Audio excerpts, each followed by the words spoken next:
मेरा दिल कहता था मैं रजनी और उसके बच्चे को अपना लूं, मगर दिमाग इस बात के लिए राज़ी नहीं होता था कि मैं इस किस्म की औरत के साथ आगे की ज़िंदगी नहीं गुजार सकता, जो शादी से पहले ही बच्चे को जन्म दे चुकी हो।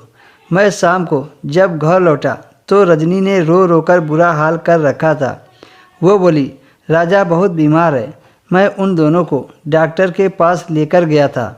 डॉक्टर ने दवा दी और घर वापस भेज दिया, तो वह चेहरे पर कपड़े पड़े की वजह से परेशान हो रहा था। उस कपड़े को अपने नन्हे हाथों से हटाने की कोशिश कर रहा था, लेकिन वो उसमें कामयाब नहीं हो पा रहा था। पहले तो मैंने सोचा रजनी को बुला लेता हूँ, पर फिर ख्याल आया ऐसे छोटे बच्चे से क्या दुश्मनी की उसके चेहरे से कपड़ा भी ना हटा पाऊँ। फिर रजनी की कही हुई बात मेरे कानों में गूंजने लगी कि बच्चे की शक्ल नहीं देखना, नहीं तो अनर्थ हो जाएगा। मैंने उसके चेहरे से कपड़ा हटा दिया और सोचा जो होगा वो देखा जाएगा। उसका चेहरा देखकर मेरे पैरों तले से ज़मीन खिसक गई, क्योंकि वह तो हूबहू मेरे जैसा था। ऐसा लग रहा था जैसे राजा मेरी ही फ़ोटो कापी हो। इतने में कमरे का दरवाज़ा खुला और रजनी अंदर आ गई। वो मुझे और राजा को साथ बैठा देखकर हक्का बक्का सी रह गई। वो भागती हुई मेरे पास आई और बोली, आपने यह क्या कर दिया? मैं रजनी की तरफ देखकर बोला, पहले ये बताओ ये बच्चा किसका है? तुमने मुझसे शादी से पहले कब और किससे शादी की थी, या फिर बिना शादी के ही ये सब किया है? रजनी बोली, अमन आप सच बर्दाश्त नहीं कर पाएंगे।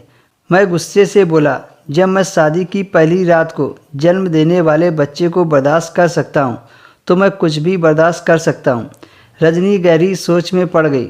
यकीन मानो जैसे वह फैसला नहीं कर पा रही थी। वह हिम्मत करके बोली, ये आपका बच्चा है।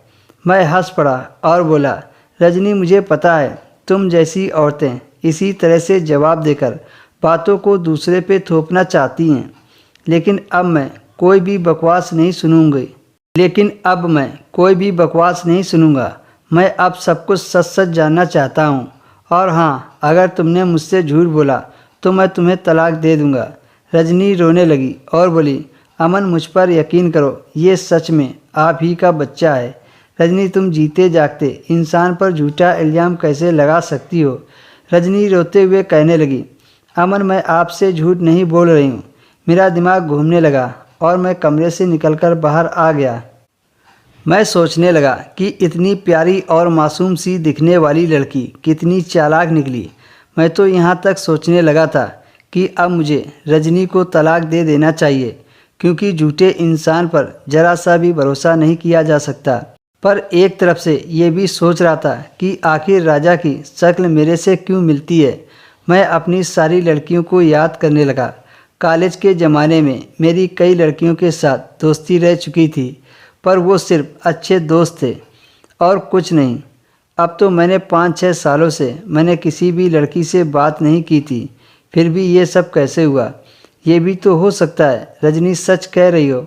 रात को जब मैं घर पर गया तो मैंने रजनी की तरफ ध्यान ही नहीं दिया और सोने के लिए लेट गया और लेटा लेटा सोच रहा था कि दोस्तों अब इसके आगे की कहानी आपको नेक्स्ट वीडियो में मिलेगी।